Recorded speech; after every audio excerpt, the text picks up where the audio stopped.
UNSC में team Modi सरकार काट रही हर दिन बवाल। वीटो के लिए रूस के बाद सऊदी ने दिया सपोर्ट। अब G20 मीटिंग से भारत का जोरदार हल्ला बोल। 20 देशों के सामने भारत ने रखी यूएनएससी सुधारों की मांग। दोस्तों, यूएनएससी में वीटो और स्थायी सीट के लिए भारत का मिशन लगातार जारी है। यूएनएससी में अपनी एंट्री पक्की करने के लिए भारत के विदेश मंत्री एस जयशंकर ने P5 नेशन के सामने अपनी मांगों को रखते हुए कहा कि भारत की बातों पर अगर गौर नहीं किया तो भारत संगठन से क्विट कर जाएगा। भारत के आह्वान के बाद सऊदी अरब ने भी भारत का सपोर्ट करते हुए यूएनएससी के सुधारों और भारत और ब्राजील जैसे देशों को स्थायी रूप से सदस्य बनाने पर जोर दिया। साथ ही अमेरिका के दोहरे रवैये पर सऊदी ने फटकार लगाई। दोस्तों, अब एक बार फिर से भारत ने G20 मीटिंग से यूएनएससी को लेकर अपनी बात रखी और कहा कि यूएनएससी की मौजूदा हालात को सुधारा नहीं गया तो इस संगठन का कोई मतलब नहीं रह जाएगा और इस संगठन में भारत का रहने का भी कोई मतलब नहीं होगा। दोस्तों, यूएनएससी में भारत ने क्या कुछ कहा और क्या कुछ भारत ने अब नई बात रखी, ये सारी बात हम आपको बताएंगे। लेकिन उससे पहले आप वीडियो पर अपना एक लाइक जरूर करें और अगर चैनल पर नए हैं तो चैनल को सब्सक्राइब कर लीजिए। आपको बताते हैं यूएनएससी को लेकर क्या नई खबर आई। विश्व के 2 बड़े संगठनों में फिर उठा भारत की स्थायी सीट का मसला। भारत ने किया सुरक्षा परिषद में स्थायी सीट का जोरदार तरीके से दावा। दोस्तों, भारत ने 2 बड़े वैश्विक कूटनीतिक मंचों पर संयुक्त राष्ट्र में सुधारों और अपनी स्थायी रूप से एंट्री का मुद्दा उठाया। एक तरफ तो रायसीना डायलॉग के मंच पर भारत के विदेश मंत्री एस जयशंकर ने संयुक्त राष्ट्र सुरक्षा परिषद में सुधार का मुद्दा उठाया, तो वहीं विदेश राज्य मंत्री वी मुरलीधरन ने रियो डी जेनेरियो ब्राजील में G20 संगठन के विदेश मंत्रियों की बैठक में जोरदार तरीके से मुद्दे को आगे बढ़ाया। गुरुवार को भी एस जयशंकर ने रायसीना डायलॉग के मंच से संयुक्त राष्ट्र में सुरक्षा का मसला उठाया था। रायसीना डायलॉग के एक सत्र में परिचर्चा के दौरान विदेश मंत्री ने एक तरफ संयुक्त राष्ट्र में सुधार और इसमें विकासशील देशों की सही हिस्सेदारी मिलने की बात को गंभीरता से रखा, तो वहीं हल्के फुल्के अंदाज में अंतर्राष्ट्रीय क्रिकेट की रैंकिंग और भारतीय क्रिकेट कंट्रोल बोर्ड के फॉर्मूले के आधार पर भी इसका समाधान निकालने की बात कही। एक दिन पहले ही इसी मंच पर एक अन्य सत्र में विदेश मंत्री ने संयुक्त राष्ट्र सुरक्षा परिषद में सुधार की सहमति बनाने पर अंतर्राष्ट्रीय खेल होने की बात कही। दरअसल संयुक्त राष्ट्र के मौजूदा प्रावधान के मुताबिक सुधार पर विचार के लिए भी पहले आम सहमति बनाने की जरूरत है। इसे ही सुधार की राह में सबसे बड़ी बाधा माना जा रहा है। बातों के क्रम में जयशंकर ने भारत की G20 अध्यक्षता का जिक्र किया और बताया कि कैसे अफ्रीकी यूनियन को इसमें स्थायी सदस्य के तौर पर शामिल किया गया। विदेश मंत्री ने कहा कि अगर G20 का विस्तार किया जा सकता है तो संयुक्त राष्ट्र सुरक्षा परिषद की स्थायी सदस्यता भी बढ़ाई जा सकती है।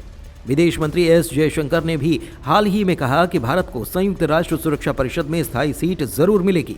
उन्होंने कहा था कि यूएनएससी में सीट का मिलने का मुझे 100% यकीन है। चीन की ओर से आने वाली अड़चन की ओर इशारा करते हुए उन्होंने कहा था कि हम वहां पहुंचेंगे, लेकिन इसे आसानी से हासिल नहीं कर पाएंगे क्योंकि दुनिया प्रतिस्पर्धा से भरी है और कुछ ताकतें हमें रोकना चाहती हैं। बताएं कि वर्तमान में यूएनएससी के 5 स्थायी सदस्य चीन, फ्रांस, रूस, ब्रिटेन और अमेरिका हैं और यहाँ केवल स्थायी सदस्य के पास ही किसी प्रस्ताव पर वीटो करने की शक्ति होती है। ऐसे में भारत स्थायी सीट चाहता है, लेकिन उसका स्थायी सदस्यता में सबसे बड़ी अड़चन चीन बना हुआ है। क्या होता है यूएनएससी में वीटो पावर का मिलना? यूनाइटेड नेशन सिक्योरिटी काउंसिल के जिन 5 देशों के पास वीटो पावर है, उनके पास ये शक्ति होती है कि वो किसी भी प्रस्ताव पर रोक लगा सकते हैं। वीटो पावर वाले देश किसी भी प्रस्ताव के खिलाफ हैं और वो नहीं चाहते कि वो पारित हो, तो इसके माध्यम से वो अपनी नामंजूरी को सामने रख सकते हैं। वो प्रस्ताव को अस्वीकृत करते हैं। वीटो पावर से यूएन काउंसिल के महासचिव के चयन को भी रोका जा सकता है। संयुक्त राष्ट्र चार्टर में परमानेंट और नॉन परमानेंट मेंबर्स के बीच वीटो पावर सबसे बड़ा और महत्वपूर्ण अंतर है। भारत के लिए लगातार इस तरह की बातें होती हैं कि उसे वीटो पावर मिलनी चाहिए। जिन 5 देशों के पास ये पावर है, उनमें 4 का मानना है कि भारत को ये शक्ति मिलनी चाहिए और वो स्थायी सदस्य बनने का हकदार है। हालांकि चीन यूएन में भारत की स्थायी सदस्यता का विरोध करता है। वीटो पावर के लिए सभी 5 देशों की सहमति जरूरी है। अगर किसी देश को वीटो पावर हासिल करना है तो उसे 5 स्थायी सदस्यों की सहमति के अलावा बाकी 10 अस्थायी देशों में से 4 और की सहमति चाहिए होगी। इसके साथ ही वीटो पावर हासिल करने की इच्छा रखने वाले देश की आर्थिक स्थिति मजबूत होनी चाहिए। वो इतना सक्षम होना चाहिए कि ज़रूरत पड़ने पर अन्य देशों की मदद कर पाए। ऐसे में कह सकते हैं कि भारत को वीटो पावर मिले, इसमें सबसे बड़ा रोड़ा चीन ही है। भारत लगातार यूएनएससी में सुधार का मुद्दा उठाता रहा है। इसमें स्थायी सदस्यों की संख्या बढ़ाने की मांग भी बढ़ रही है। भारत के अलावा ब्राजील, दक्षिण अफ्रीका, जर्मनी और जापान यूएनएससी की स्थायी सदस्यता के प्रबल दावेदार हैं। विदेश मंत्री एस जयशंकर कह चुके हैं कि भारत सुरक्षा परिषद का स्थायी सदस्य बने ये एक मजबूत मामला है।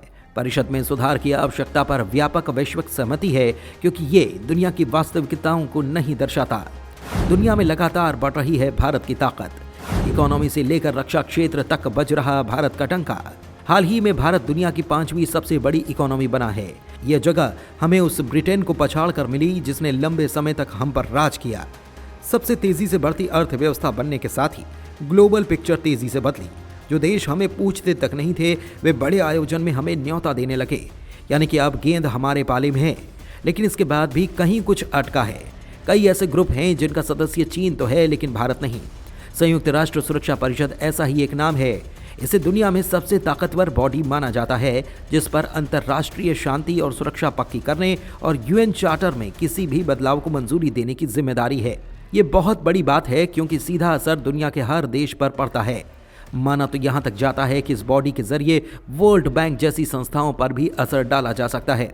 अगर यूएन की बात करें तो इसके कई सब ग्रुप हैं, और इन्हीं में से एक है संयुक्त राष्ट्र सुरक्षा परिषद, जो यूएन की सबसे पावरफुल शाखा है। काउंसिल में 15 सदस्यों की जगह है। यूएनएससी की मेंबरशिप 2 तरह की होती है, स्थायी और अस्थायी। केवल 5 ही देश इसके परमानेंट सदस्य हैं: अमेरिका, ब्रिटेन, रूस, फ्रांस और चीन। इसके अलावा 10 ऐसे देश सदस्य होते हैं जो हर 2 साल में बदल जाते हैं। 5 स्थायी सदस्यों के पास सारी ताकत है।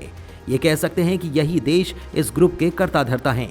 वे तय करते हैं कि 2 साल के लिए किन देशों को बुलावा भेजा जा सकता है या किन्हें जगह कतई नहीं मिलनी चाहिए। भारत अब तक 8 बार इस क्लब का नॉन परमानेंट मेंबर रह चुका है। बीते साल ही उसकी सदस्यता खत्म हुई, लेकिन अब यूएनएससी की तस्वीर में कुछ नया हो सकता है। असल में भारत लंबे समय से इस बात पर जोर देता रहा कि ग्रुप में परमानेंट सदस्यों की संख्या बढ़नी चाहिए, क्योंकि जब से ये ग्रुप बना तब से अब तक कई देश काफी ताकतवर हो चुके हैं। भारत एक तरह से अपनी बात कर रहा था। विदेश मंत्री एस जयशंकर ने खुद कहा कि देश जल्द ही सुरक्षा परिषद का स्थायी सदस्य बनना चाहता है। इस बात के लिए यूएनएससी के 4 सदस्य भी काफी कोशिश कर रहे हैं, लेकिन हर बार 5वां मेंबर चीन इसमें अड़ंगा लगाता है। दरअसल ग्रुप में कोई भी प्रस्ताव पास करने के लिए सभी स्थायी देशों का समर्थन जरूरी है। इधर भारत यूएनएससी में अपने साथ जापान को भी लाना चाहता है। चीन को इस पर भारी आपत्ति है, क्योंकि जापान से भी उसके रिश्ते अच्छे नहीं हैं। अमेरिका की बात करें तो वैसे तो अमेरिका हमारा करीबी दिखता है, लेकिन यह मामला हाथी के दांतों वाला हो सकता है। कई बार दबी जबान से उसने भारत की स्थायी सदस्यता का विरोध किया। उसके पास तर्क ये था कि हम परमाणु अप्रसार संधि एनपीटी का हिस्सा नहीं हैं और न्यूक्लियर ताकत जुटा चुके हैं, वो भी अमेरिका के टोकने के बावजूद। कहीं न कहीं उसे ये बात अखरती रही। हालांकि दोस्तों, देखने वाली बात होगी कि भारत इस साल किस तरह से संगठन का हिस्सा बनता है। खैर, इस बारे में आपका क्या कुछ कहना है? आपकी राय क्या है? हमें कमेंट में लिखकर जरूर बताएं। धन्यवाद।